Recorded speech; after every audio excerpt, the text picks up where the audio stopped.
how people sought shapes. They weren't studying all 10 of them. In fact, about 9 of them were already in on the study. They were only studying one person, and what they were really studying was the way we respond to other people's opinions around us. So the person who was being studied would start to put these squares together, thinking, I know my squares, I did this pretty well in kindergarten, I can do it now. And the group of 9 would stand back and go, what's wrong with this guy? Doesn't he know that's a circle? And how very quickly, most of them would begin to abandon knowledge and understanding, perhaps you could even say truth, that they had known since they were a young child. Just because those around them suddenly began to say, what's wrong with this fella? Doesn't he know his shapes? How quickly we begin to abandon what we know. But you know what was interesting in the study is not that you needed a majority of people on your side to stand up and say what you think a shape is, say what you think a square is. If just one person stood with that person in on the study and said, don't worry mate, back yourself, you know what a square is, then almost every single time they would refuse to back down. The reality is we do not hold our opinions independent and by ourselves. We are social beings and we share our opinions. It's very hard to say whether I believe what I believe because of what I say, or I say what I say because of what I believe. What I hear others say impacts my thoughts. Doesn't mean I always agree, but I am changed by them.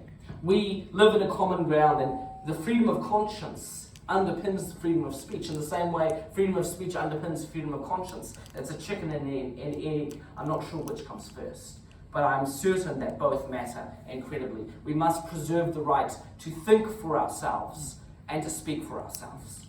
Our vision is a flourishing New Zealand civil society that values and protects vigorous debate, dissenting ideas, and freedom of speech as cultural cornerstones. I want to draw your attention to 2 features there: civil society and cultural cornerstones. I don't know if there are any lawyers here tonight.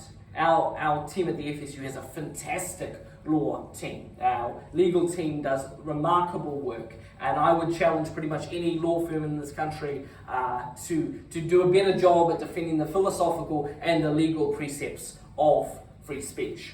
But, lawyers have this thing. To a hammer, everything's a nail. And to lawyers, the problem's always just a problem with the law. If we had better law, the problems wouldn't exist anymore. I wish it were that easy. No offense to politicians present. Sometimes I think politicians are the same. If you just voted for them, the problem wouldn't exist anymore. Maybe we're all like this to an extent. We come from our perspective. We say, if you just backed my corner, this problem wouldn't exist anymore. But in reality, it's not just a question of having good law. Though we need good law, we need good legal teams. But that won't fix free speech in our society. It's not just a question of good politicians, though we need good politicians. But that won't fix the issue. The Free Speech Union will not have succeeded in our mission and succeeded in our vision of a flourishing civil society with debate, ideas, and speech as cultural cornerstones. We won't have won when every time we go in front of an employer, we win because the law is on our side. That won't be victory. We won't have won when every time a stupid law is proposed in Parliament, we go in there and we oppose it and it's rejected. That won't be victory. Victory will be when employers stop trying to fire their employees for having a different opinion, and we don't even need to go and represent them anymore. Victory will be when our politicians respect the basic rights of Kiwis and stop trying to put forward legislation that undermines those basic rights. That is what victory looks like. So it's so much more than law or politician or policy. It is our culture. It is the belief that we have about ourselves as Kiwis. We did polling about this time last year. 75% of Kiwis said that free speech is a defining cultural value. But a majority also said that it's seriously under threat. I feel like we live in a day and age where we need to make the case again for why free speech matters. My generation is entirely unconvinced that it's a good idea for people to be able to say hurtful and harmful and stupid and wrong-headed and offensive and blasphemous things. And you know what? In many ways it's because of the heritage that we've inherited. We often get asked, and with all due respect, some of you might fit in this category today. Let's say we're asked by some individuals who are paid by the state for having reached an auspicious age, we can put it that way. Superannuitants contact us and say, do you have a superannuitants rate for the Free Speech Union? And I say, of course we do. Of course we have a superannuitants rate for the Free Speech Union. We charge you more. Because it's your fault that we're in this situation. That's good. And I'm not here to pass out blame, but I think we've stopped making the case. Over the past 5, 6, 7 decades, we stopped thinking we needed to keep making the case for these basic freedoms, for these radical ideas. But I can promise you, in the terms of human history, a tiny portion of human history, a tiny portion of humans have accepted that their neighbour or their friend or their spouse should be allowed to disagree with them and not face repercussion. It is far more the default for us to try and impose ourselves on others than allow debate. In fact, when we think through human history, what is the most common way we've dealt with difference? When we've had different religions or different ethnic groups or different political perspective, how have we dealt with each other? With war. We've knocked each other on the head. It's quite a remarkable thing to live in a country where we think that others who disagree with us should be allowed to have their expression respected and that we live in a peaceful and stable society as a result. This is a radical idea, one that we will have to defend in every generation. As I think it was Thomas Jefferson said, the price of freedom is eternal vigilance. I would suggest that it was long overdue for an organisation like the Free Speech Union to stand in New Zealand. And for the $1.3 million or whatever our budget will be this year, for what it costs our 100,000 supporters, it's nothing in comparison to the alternative. I would suggest we're providing very good value for money. Three defining values that we have in our team, that we constantly come back to, is that we are credible, we are moderate, and we are principled. We don't need to be liked, but we do aim to be respected. In the media presentations that we do, in the meetings that we go into, in the research that we produce, we aim to present the most credible defence of free speech in the country. We follow through, and we have a reputation for doing that. We do not bark without intending to also bite. So we retain credibility. We're moderate. I think so much of what defines public discourse in our age is the extreme of one end shrieking at the extreme of another end. And the vast majority of Kiwis somewhere stuck in the middle, standing very quietly. I think we lose out when a majority of Kiwis do not feel like they can participate in the debate for being seen as associating with one extreme or the other. There is no reason to think that bad ideas are beaten by good ideas if you do not contribute your good ideas. This is the marketplace of ideas. We think if everyone throws in their perspective and their speech, then the best ideas will float to the top. But that only works if those with good ideas are contributing. If we let those with the bad ideas go unchallenged, then there is no reason to think that those ideas will not hold sway. It is not only your right to speak freely in this country, it is your duty. And if you don't, you will not have that right anymore.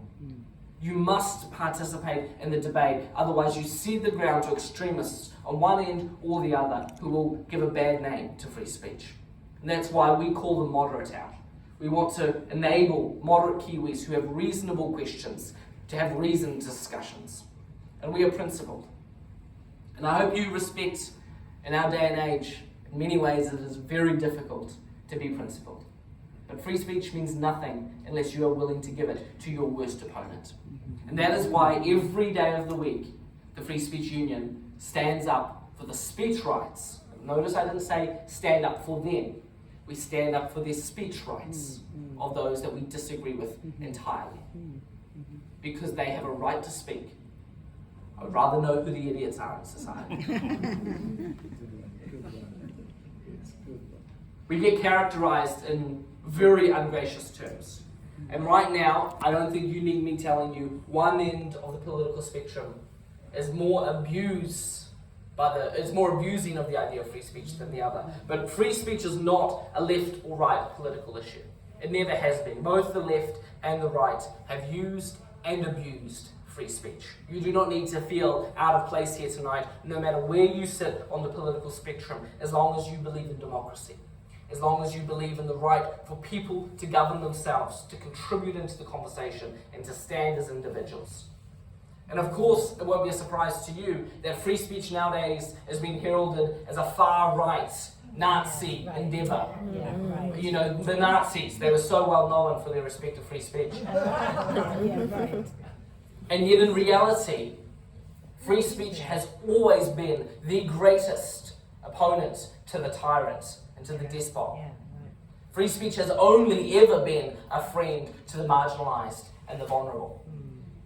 That is why John Lewis, who was a lieutenant of Martin Luther King Jr. in the civil rights movement in the United States, said, "Without freedom of speech and the right to dissent, the civil rights movement would have been a bird without wings." You look at those who oppose free speech. It has never been the powerful or the privileged. Let's play into this idea for a moment. According to some, as a straight white male, I've hit the cultural jackpot. That my life has no problems because I'm a straight white male. I wish that were true. It's not. Let's indulge that idea for a moment, though. If that were the case, why on earth would I spend my Friday nights hours away from home trying to convince a room full of people I don't know that everyone should have a right to speak? Why on earth, if I'm at the top of the pecking order, would I go around standing up for the rights for my opponent and my enemy, the most marginalised and vulnerable perhaps, to still have the right to speak? It doesn't make sense. How is standing up for free speech so-called punching down? I have power, allegedly. I have privilege. I don't need free speech. You know who needs free speech? You know who the person that benefits from the idea that no matter how disempowered you are, how much you lack privilege, that you still get free speech? It's those who lack privilege and who are disempowered. Free speech is a friend of the vulnerable, and it always has been. In fact, Jonathan Rauch, a prominent American journalist who we toured here earlier this year, he said that free speech is not just the greatest friend of minorities, it's their only friend. You think about the progress that every minority group has made in liberal democracies. Did it come because they were wealthy and well-connected and powerful? It came because they had their voices and they were willing to use them. That is how progress is made. So the Free Speech Union now has 100,000 supporters across the country, over 10,000 donors. We have 4 work streams.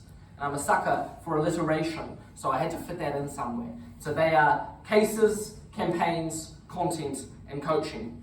And I want to come to these in a few minutes, but first of all, I want to remind you that free speech does 2 things really, really well. 2 things that free speech accomplishes. And one of them we like more than the other. One of them is seen to be more noble than the other. But unless our defense of free speech has both of these elements, we do ourselves a great disservice. What is the first thing? It's the noble, erudite defense of free speech. No one ever hears anyone say they don't like free speech, right? I've never heard someone tell me, I don't agree with free speech. But every day of the week I hear someone say, I agree with free speech, but not for hate speech. I agree with free speech, but not for misinformation. And then they go on to tell me, actually, they don't believe in free speech. Because free speech is either for the opinions that we find distasteful and provocative and offensive, or it's not free speech at all. Speech that you agree with, that you like, is just speech. This is what Justice Holmes said, that the ultimate good desired is better reached by free trade in ideas. That the best test of truth is the power of the thought to get itself accepted in the competition of the market, the marketplace of ideas. Albert Einstein said that science can flourish only in an atmosphere of free speech. And if you think about the way the scientific method works, a hypothesis, a test, another test, conclusions. But science is never settled. Someone can always come along and challenge what was the conclusion. That is really how all thought works, and it's enabled through free speech. Effectively, free speech is the scientific method for the rest of life. It allows us to put forward a hypothesis, as nonsense as that hypothesis might be. And if it doesn't play out, we get to see it. Thomas Gordon said in one of Cato's letters, without freedom of thought, there can be no such thing as wisdom, and no such thing as public liberty without freedom of speech. So this is the part that we really like. What? Very nice. No one ever argues against it. This is the thing we always hear. But what's the other side of this? Because what about the ideas that are patently unscientific? What about the ideas that kind of seem to be simply there intentionally to provoke? What about speech that is truly, clearly hateful? Should we allow these opinions still? Yes, I think we should. Because as I've already said, without freedom of speech, we don't know who the idiots are. Several weeks ago, I was asked to do a couple of media interviews on a study that was being conducted at Victoria University. Some of you may have seen this. Quite shockingly, Victoria University was trying to run a study on how to destigmatize pedophilia. The study was, how can we remove the social stigma of pedophilia? We'll invite people in and we'll conduct some experiments and see if the way they think about this changes. One of the ways they want to do it is by calling it minor attracted persons. Pedophilia is a parlance of the past. Now, I've just been going on and saying that intellectual inquiry is one of our core missions. That especially at the university, people should be able to ask any question. Should they be able to study how to destigmatize pedophilia? Absolutely, they should be able to. We shouldn't be telling them that they can't ask that question. You know why? Because I want to know who these people are. I want to know who the idiots are in our society. Do you think by refusing to let them ask this question, somehow their interest in the question goes away? Do you think that censorship, shutting down anyone's perspective on any issue, somehow makes them change their minds? Nonsense. Of course not. What we see time and time and time again is that if you censor someone, all you do is stop them from talking about it. You take the least violent option off the table. And so they will still express themselves, but they will express themselves in far more extreme forms. And that to me is a real problem. So yes, these academics should be able to ask these questions, because I absolutely want to know. I'm a father of two. I absolutely want to know whose academics are asking these questions. So, but equally, we should be allowed to tell them they're idiots. You're not allowed to. You must. Exactly. You must participate in the conversation. You must use counter speech. So when these people are asking these questions, we must participate in that conversation. Can I ask the question? No, we're not going to do questions quite yet. Can we do questions at the end? You don't want speech now. That's You are welcome to come into my presentation and to listen, and at the end we'll have a conversation. You just allowed a question, now you denied a question. Is it with respect to this moment? Is it? It's a follow-up to that question.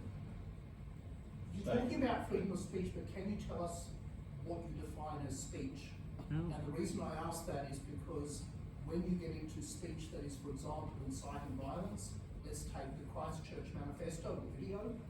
Is that, in your definition, still speech, or do you just say that's not speech and separate it? I was going to come to this, but I'm happy to address it now. You split terms slightly there. So the Christchurch Manifesto is a form of speech, because it's quite literally words. The video is not a form of speech, it's a form of expression. But of course, we are still dedicated to freedom of expression. So, you are. Is your question effectively, am I a free speech absolutist? Are there any limitations, or are there some direct limitations on free speech? So my question is based on, for example, the US perspective, where you have the First Amendment, and the way the US deals with it is they say that they protect freedom of speech, but certain things the court just determines are not considered speech. Oh. Yeah, and I think they can get quite arbitrary at that point. So certainly, free speech does not protect the right to incite violence. But that is not because we simply don't like that speech. It is because free speech is not simply the right to have speech that is free. Free speech is a philosophical concept that is primarily born out of the Enlightenment, that tells us that one individual trying to persuade another individual through reason and dialogue and logic, or maybe even satire, is the best path humans have ever come across to a peaceful, stable, and prosperous society.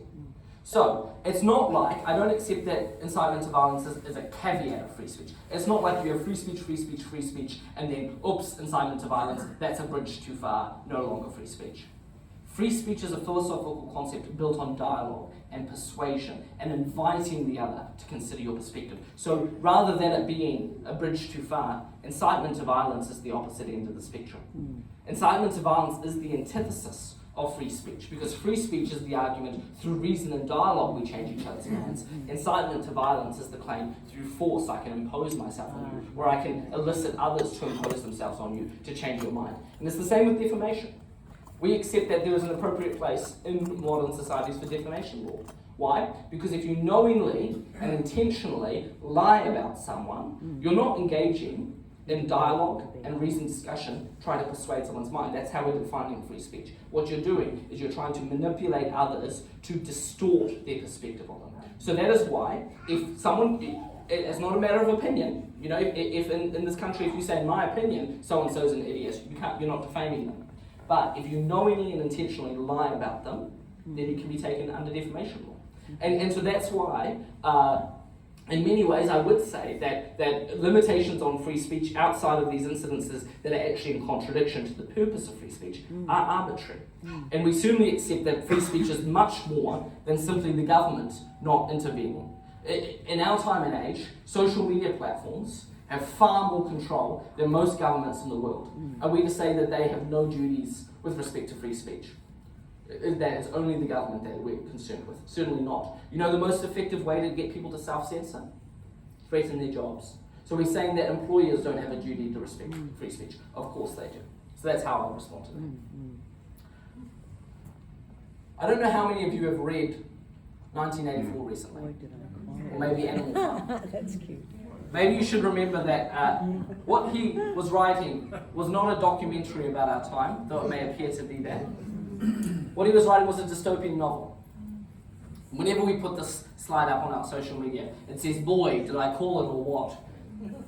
The social media trolls come out and they say, George Orwell never said that. And I say, no shit, Sherlock. But he probably would think it. What's interesting is some think that George Orwell must have had a crystal ball. He must have been able to look into the future, that he was a prophet of his time, seeing what was to come. I don't accept that. I don't think he was a prophet. I don't think he had a crystal ball. I think he read history. And all you have to do is look into the past and see the cycles that we go in, the opportunities that civilizations have and that humans have, and the way we often squander them. This is what the free speech historian Jacob Nchangama calls free speech entropy. That people come along, they decide they like free speech until it gets to a certain point. And that point is usually when free speech becomes uncomfortable for them. And then they don't like free speech so much anymore. I said this to the Deputy Prime Minister, Winston Peters, recently. Supposedly a great friend of free speech when he's outside of Parliament. Once he's inside of Parliament, he's not quite so sure whether he's a friend of free speech anymore, because usually that free speech is directed against him. And I said, Mr. Peters, you have stood up for free speech while you've not been in Parliament, but you're the Deputy Prime Minister now. Will you continue to stand up for it?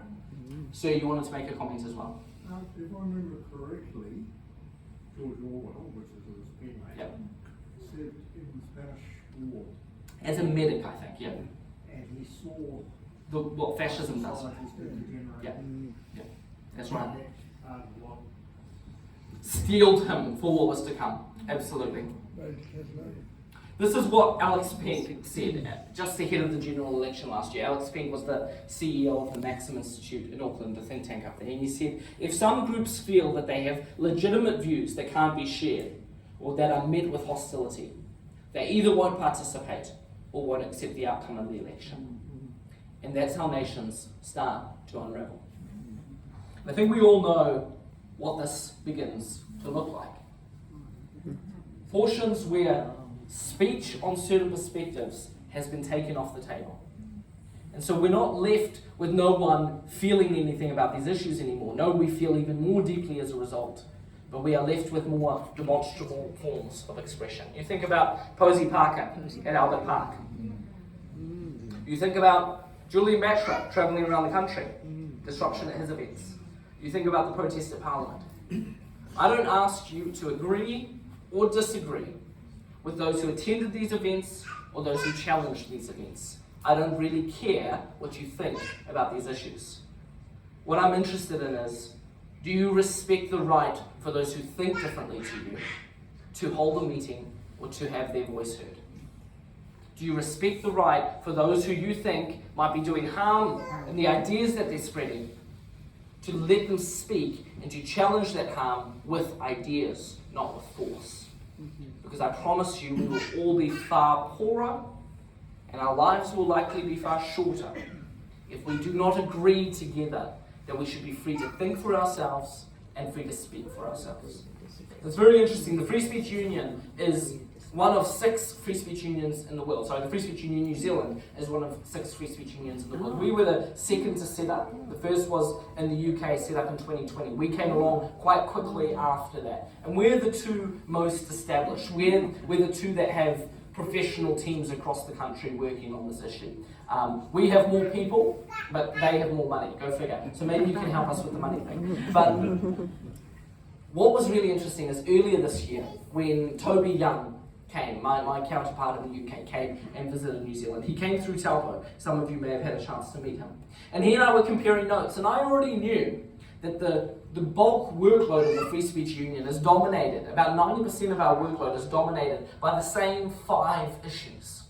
I had already identified that, but what I didn't know was that the Free Speech Union in the UK, their workload is also dominated by 5 issues. And they're the exact same 5 issues that dominate our workload here in New Zealand. And in fact, each of the FSUs around the world, in Australia, and South Africa, and Canada, and Switzerland, they're all contending with the exact same issues. So he and I wrote an opinion piece for The Australian, talking about these issues and talking about why they're at the heart of defending free speech today. And you know what confirms my thesis? That these are the 5 issues that are the battleground of free speech today, is the fact that when I ask people like you in events like this, you're able to name those 5 issues off the top of your head. I was speaking in my hometown of Carleton a couple of weeks ago, and I said, what are the 5 issues that we're not allowed to talk about? And with 5 guesses, they were able to name the 5 issues like that. So let's see how you're doing tonight. Taupo. Race relations. Race relations, that's exactly right. Gender. climate change. Climate change.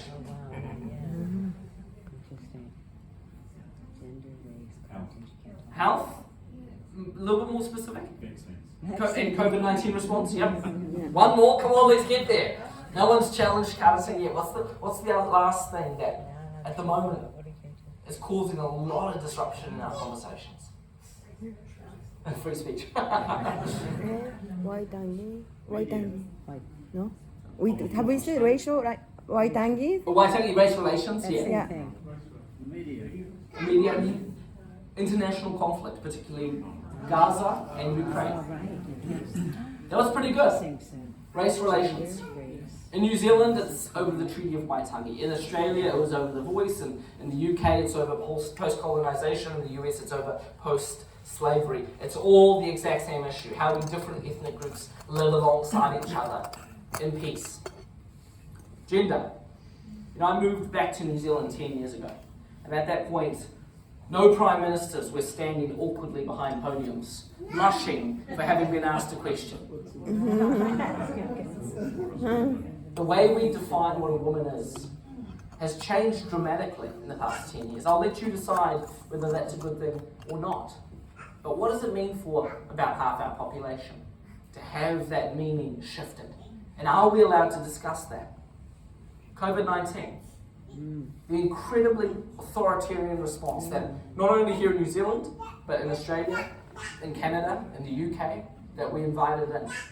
What does that mean for our society now? And what does that mean for the way we're going to respond to similar events in the future? International conflicts. Ukraine. Gaza. Are we allowed to look at this from different perspectives? To be wrong-headed, to be provocative, to consider it from our opponent's point of view. I'm not sure who our opponent is in these fights. And finally, climate change. Not so much whether the climate is changing, but what do we do about it? And I suggest if you make the claim that net zero might not be the best way to stop climate change, you're more likely to be called a climate change denier than anything else. This is hardly a sophisticated or a nuanced discussion. Are we allowed to have these conversations? I want to talk about some of the cases that we've taken on, because these 5 issues play out in the cases. You'll remember we have 4 work streams: cases, campaigns, content, and coaching. We have about 10 on staff. Almost all of us are still in our 20s. We're a young team, I would say a fairly talented team that I get to lead. And we have a fantastic group of people that are working on the legal and the pastoral care side of our cases. One of the women I want to talk about is a woman by the name of Lucy Rogers. She's a barrister. Just follow with me as I subtly go and get some more water. She's a barrister based up in Auckland, and on a Saturday was working in her office on Queen Street as a pro-Palestinian protest went by. And she was struck as she saw the signs out there by what she considered the hypocrisy of the claims that were being made. Again, as with all these issues, I don't really care what your perspective is on this. You get to make up your own mind. What I'm here to ask you to do is be willing to stand up for people, even if you do disagree with them, who have the right to speak. So she saw signs that were talking about genocide in Gaza and was taken by that. She thought, if you're going to talk about genocide in Gaza, well and good. But then why aren't you talking about genocide to the Uyghurs in China? Or what's happening in Sudan? Or what's happening to minority groups in Yemen? It seems to me, she thought, that if you only talk about genocide that's happening in Gaza, this is more a political issue than it is about genocide. So she took she took a piece of paper and wrote on it as a sign: selective condemnation of genocide is evil. And she stood silently on the side of the road as the protest went by. She was arrested for that. The reason she was arrested was because police told her that her holding that sign could provoke a violent response from the protest. And for her safety, they needed to arrest her. For her good, they needed to abuse her basic civil liberties, put her in their police car and lock her up because she was standing there silently holding the sign. Very 1984-ish. You know, when we discuss these cases, time and time again, people come and say, nah, you got the wrong end of this stick. No, that wouldn't happen in New Zealand. She must have been throwing stones, she must have been hurling abuse. It's all on camera. It's all recorded. She stood there silently, holding the sign. Police came up and told her that if she didn't put the sign down and jog along, they would arrest her. As a barrister, she told them where to stick it, and they arrested her. So we are suing the Attorney General because we cannot let instances like this go unchallenged. We've had some of the best legal scholars in the country tell us that we have a very strong case there.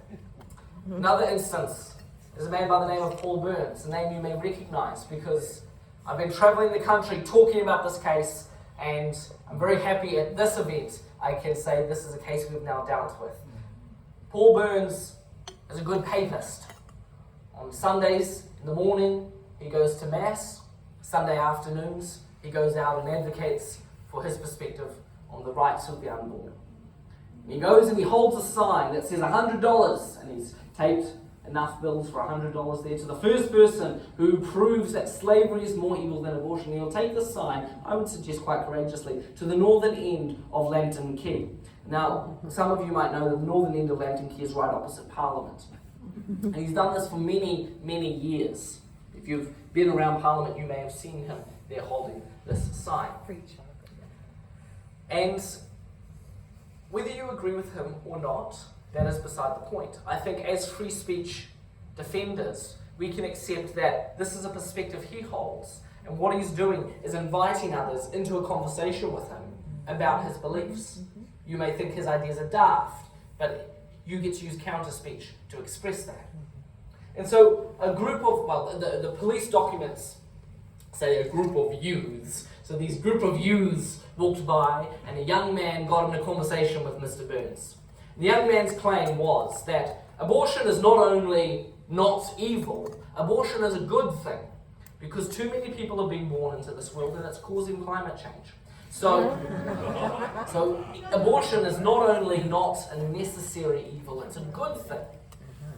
And Paul Burns, to that, replied, I think provocatively but logically, so why don't you kill yourself? It's a provocative thing to say. But two things to keep in mind. He's in a debate with someone. He's not randomly yelling at this at passers-by. He's saying, if you believe the earth is overpopulated, how do you justify your existence? Yeah, right. And the second thing to keep in mind, Paul Burns is a pro-life advocate. Yeah. He's there trying to stand up for people's lives in his mind. It's not like he's advocating anyone take their lives.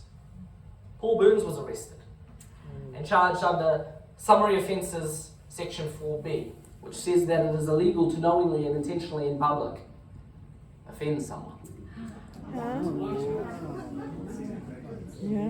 You know, when the coppers came and arrested Paul Burns, it wasn't even because the young man who had been in a conversation with Paul Burns had been offended. Someone else had overheard the conversation, had taken offence on his behalf, called the cops. A young policewoman came along and took him off and slapped him in jail. That wasn't bad enough. The police then decided to increase the charge to what would have been potentially a criminal charge that could have seen Paul Burns locked away for 3 months. Now, if the Free Speech Union hadn't been there, I say we've got a rapid response team on hand. If our rapid response team hadn't been willing to take up this and fight them every step of the way, I think there's a very real possibility that Paul Burns could have gone to prison over this. And because, well, not because the Free Speech Union has a staff of 10. If that was all we were, we wouldn't be able to achieve very much. Because the Free Speech Union has 100,000 Kiwis standing behind us, because the Free Speech Union is made up of good souls like yours, we are able to take over a dozen cases right now before the courts and stand with individuals who are pushing back against bullies. And you know what? I don't think fights like this are the biggest thing that move the dial. I think, victory against policy like hate speech laws, the work we're doing in universities, going into schools, I think that's more significant stuff. But this is probably some of the work I'm proudest of.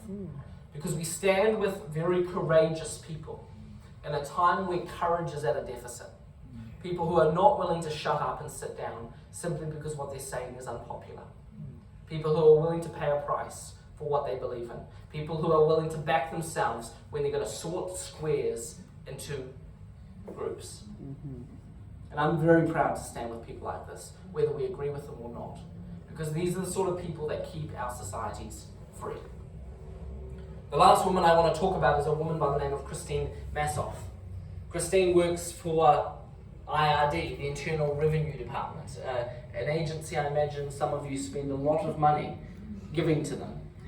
And you'll be pleased to know, I have no doubt, that one of the ways the IRD is now using some of your money is by putting period products in all bathrooms at IRD.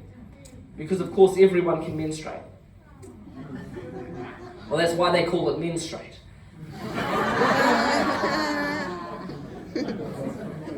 And when IRD decided to put period products in all bathrooms, Christine Massoff, a lifelong radical feminist, posted on a chat called IR Woman, a Facebook group that is literally exists for women at IR to have their say. And on it she said, "This is awesome, but a shame it took so long. And interesting, now that men can menstruate, free period products are available in all IRD bathrooms." It's funny. It's funny. And in my opinion, I think she's got a point. Because I'm not a woman, not that any of you have asked. You're a bunch of bigots. My pronouns are he, him. But I do understand that women have been menstruating for a while now. And it does strike me as peculiar that kind of in the millisecond historically that we've decided that men can menstruate, we've also decided that the taxpayer should pay for it. Mm. If I was a woman, I think I'd be a little bit pissed off.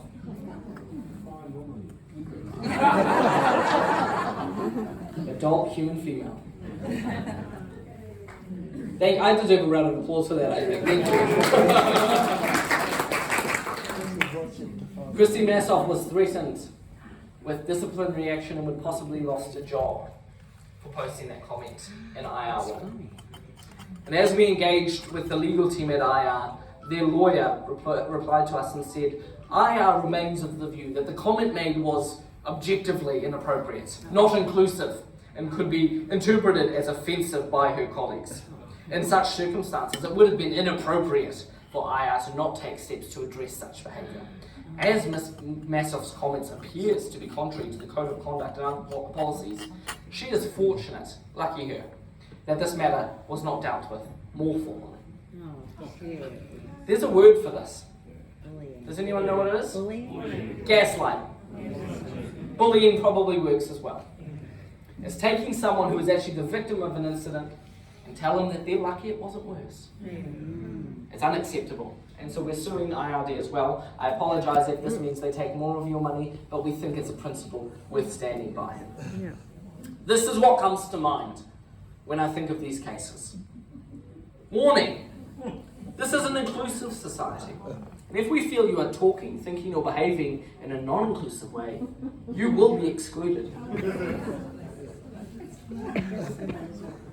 What also comes to mind is this. If you can get someone fired for expressing their opinion, you're not the oppressed. You're the oppressor. And this is what brings me back to the comment that John Lewis made about civil rights. Being a bird without wings, without the right to free speech. Look at who is opposing free speech nowadays. Look at who is undermining the right for individuals to have their say. There I think you will see those who truly have privilege in our society. They are not the oppressed, they're the oppressor if they are trying to shut people down. And I think there's nothing more condemnable, nothing that should be opposed more severely in our society than those who would seek to deprive individuals their way of living, their ability to put food on the table, to pay their mortgage because they disagree with each other. How shallow and uncivil has our society become as a result? I'll quickly move through these. Some of the campaigns we've won. Hate speech laws you know about, but we also have led fights against online speech, including mis and disinformation. Jan Tinetti proposed to restructure our entire censorship regime, something that would have had enormous impact on our ability to discuss ideas online. Local government, the weaponisation of codes of conduct. We did research earlier this year that showed that 55% of local government representatives believe that at least occasionally codes of conduct are weaponised by staff against them. 25%, 1 in 4 local government representatives believe that codes of conduct are weaponised constantly to silence their representation. This is not how democracy is supposed to work. Exclusion of submissions. A couple of weeks ago, down in my area, in the council, South Wairarapa Council, which neighbours where I live, a chairwoman was chairing a submission panel at their local council. And it was about the development of a rural ward for farmers. Someone was speaking in favour of them. He was saying farmers should have a rural ward, but that doesn't mean I support Māori wards. I think that's racist. That was his opinion. You can agree with him, you can disagree with him. I don't really care. That was his opinion. The chairwoman interjected and said, "That's it, your submission's over. we're not going to have that kind of comment here. That's an unacceptable comment to make. And so what happened? Well, that man went home and changed his mind entirely and thinks completely the opposite now. No, that's not what happened. What happened? A journalist was watching, and the journalist wrote a story about this. And the Free Speech Union got involved. And literally tens of thousands more people, including you all now, have heard about this man's comments than would have if she'd just let him finish. And then said, Right. I think that's a stupid idea. I think that is racism. I disagree with you. She's allowed her perspective. She's allowed her counter speech. But we wrote her and we said, what have you achieved here? Literally tens of thousands more people have been harmed by this opinion, if you want to characterize it that way. Don't use your authority to suppress. Challenge these people by all means, but don't shut them down. This is what's called the Streisand effect. I don't know if you've heard of this. The famous singer Barbra Streisand. Oh, yeah. A woman known for being well endowed. She had large bosoms. And she was photographed one day, topless, on a beach in Malibu. And she went to great lengths to try and get these photographs off the photographer who held these pictures of her unclad bosom. And literally millions of more people saw these pictures as a result of her attempts to squash them. And quite often, in fact I would say almost always, censorship backfires. It doesn't work. It creates currency out of the opinions you're trying to suppress. One of the questions that I get asked very, very frequently, journalists often think, this is the gotcha question that surely no one has ever asked them before. Surely you wouldn't give free speech to Hitler. And I say, of course we would give free speech to Hitler. His opinions were far too dangerous to try and censor. You see, what happened, very few journalists know about the Weimar fallacy. The Weimar Republic was the regime in place prior to Nazism took over Germany in the 1930s. And the Weimar Republic had very strong hate speech laws, very strong censorship laws. And so as Hitler and Goebbels and others were trying to build the Nazi party, the state came after them time and time again to suppress them, to censor them, because they were wrong, harmful, hateful ideas. And what did that do? It created social currency out of it. And when Hitler was arrested, Goebbels could go around the country saying, what is it about Hitler's ideas that they don't want you to hear? Why are they afraid to let you hear his perspective? And his currency grew more and more. Mein Kampf, My Struggle, the book that Hitler wrote, was prohibited from being published and read in the UK in English. And there were German Jews who tried desperately to get it published in English in the UK. Why? Not because they had any agreement with Hitler on what he thought the final solution should be for their people. Not because they had any sympathy for him.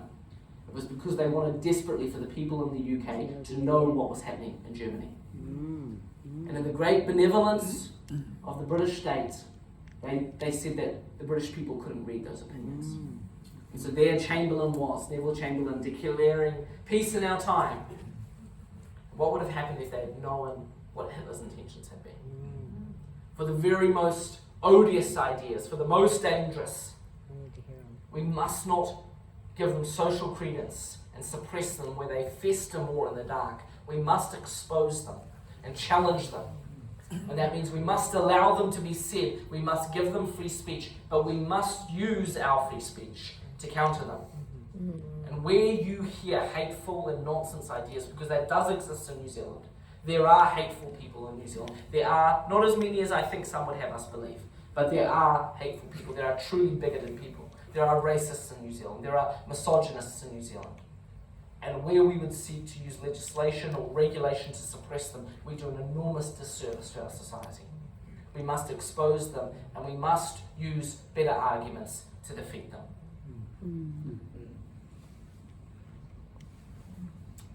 And so this is what I want to conclude with tonight.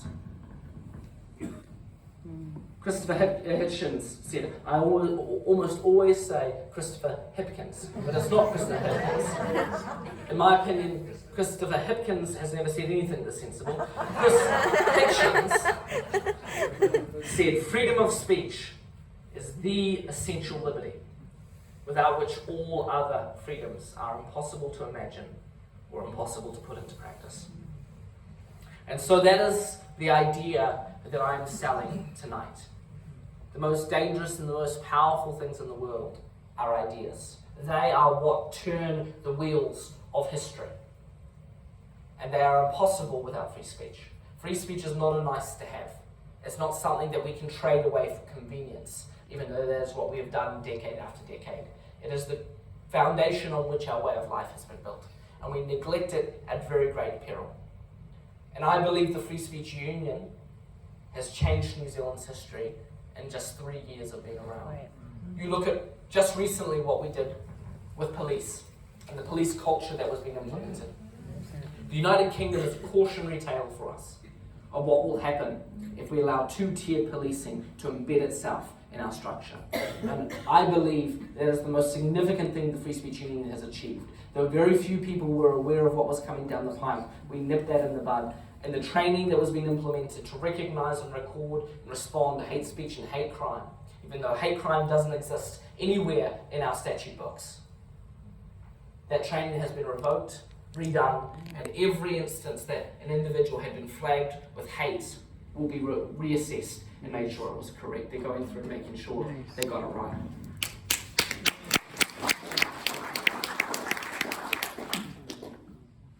There are many instances of the cases that we're taking, the campaigns we're running.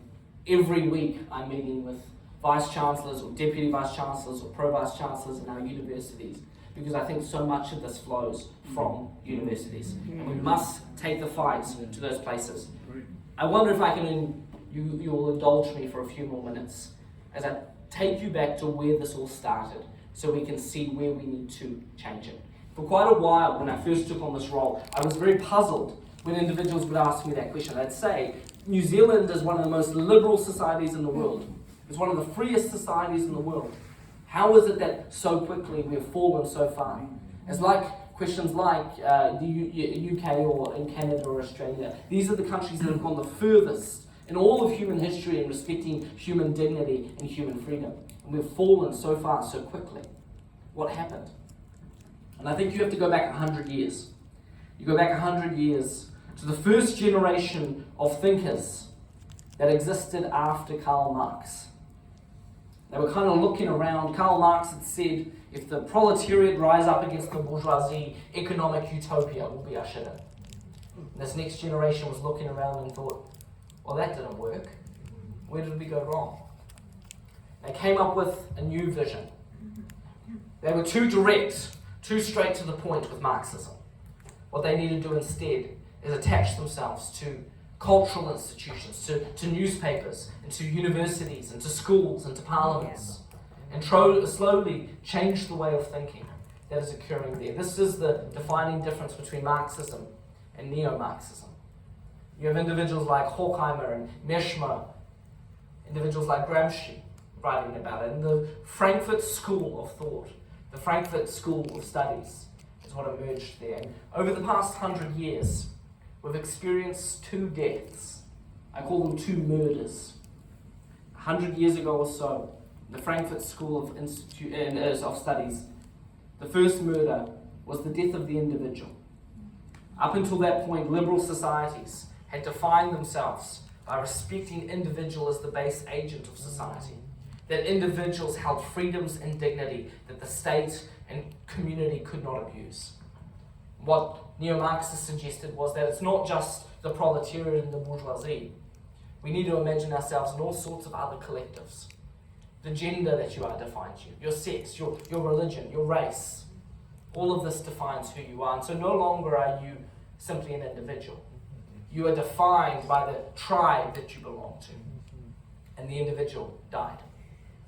You go forward a generation again, from the 1920s to about the 1960s, 1950s and 60s, where you have the French philosophers. You'll be very pleased to know, I have no doubt, we can blame the French. You have the French philosophers like Jean-François Lyotard, the first man to talk about postmodernism, and Jacques Derrida, and most importantly Michel Foucault, who said that there is no such thing as truth. The first death was the individual, the second death was truth. There's no such thing as truth. There's no such thing as objective reality. There's nothing that defines or unites my experience of life with yours. All there is subjectivity. And anyone who insists that there is a principle we can appeal to, anyone who says that there is objective reality we can appeal to, they're just trying to impose their power over you. That's just them trying to create structures that oppress you. And so through the death of the individual and the death of truth, we then go forward another generation into the 1990s, when my generation comes to its fore. You have individuals like Kimberlé Crenshaw at Princeton University, who develops critical race theory. You have Edward Said at Columbia University, who develops post-colonial critique. You have Judith Butler at Stanford, who comes up with critical gender studies. You have the environmental critical perspectives. You have all these critical theories that are neo-Marxists through and through. They own it. That are saying the way we have structured our world is wrong. We need to deconstruct where we have come from so that we can recreate a utopia. You know, there's nothing that chills my blood more than the idea of utopia. Free speech is not a utopian ideal. I do not promise you that with free speech we will reach up to heaven. But hopefully it will help us not descend into hell. Jonathan, who was it that said, I might not like what you say, but I'll defend to the death your right to say it. Does anyone know who said that? Voltaire is credited with saying it. It wasn't actually him. Beatrice Hall, who wrote Voltaire's biography, is the one who came up with it. Yeah. And it's a cool maxim to appeal to, isn't it? It's the principled perspective that we can pursue. So thank you very much for joining us tonight. I do appreciate it. This is what turning the ship of state looks like, I think. I think we are changing things in our nation. We're not there yet, so we won't be for some time. But with you on the journey with us, with good men here in Taupo, standing up for the right to dissent, good ladies joining us as well, I have no doubt that we'll be successful. So thank you so much for coming. Cheers.